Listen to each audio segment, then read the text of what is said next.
Le grand rendez-vous européen avec CNews et les Échos.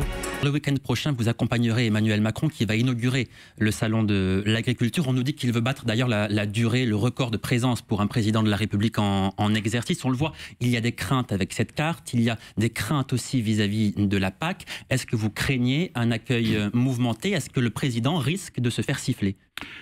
Écoutez, le salon de l'agriculture est toujours une grande caisse de résonance de ce qui se passe dans le monde agricole à ce moment-là. Avec une colère qui est très forte en ce moment. Et bien évidemment qu'il y a des attentes.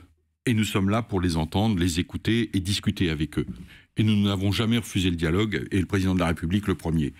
Et le président de la République, il se rend au salon de l'agriculture pour écouter le monde agricole. Il se rend aussi au salon de l'agriculture pour valoriser ce qui se fait de mieux dans notre agriculture française.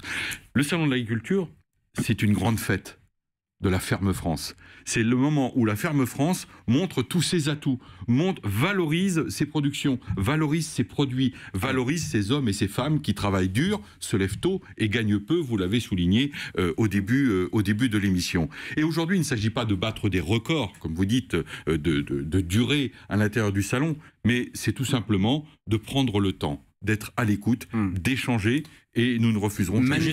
Manifestement, il y a une inquiétude du président de la République, puisqu'il reçoit jeudi 1000 jeunes agriculteurs à l'Élysée. Il avait fait ça avec les maires avant le congrès des maires, ça n'avait pas empêché les sifflets d'ailleurs au congrès des maires.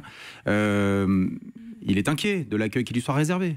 Inquiet non, mais c'est un travail que nous devons faire, ce travail de concertation, d'écoute. C'est ce que nous faisons depuis le début du quinquennat. Et recevoir 1000 jeunes.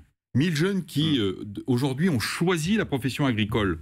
C'est quand même un signe fort. Ce sont 1000 jeunes auxquels nous voulons apporter la démonstration que l'agriculture, c'est un projet de transformation pour la France. L'agriculture, c'est s'occuper de notre environnement, de la planète. C'est s'occuper de l'alimentation des Françaises et des Français. Et c'est apporter la démonstration que ces jeunes, eh bien, aujourd'hui, ils incarnent l'avenir de l'agriculture. Une agriculture connectée, une agriculture qui investit sur son avenir. Et puis, c'est les encourager à travailler. Le grand rendez-vous européen avec CNews et les Échos.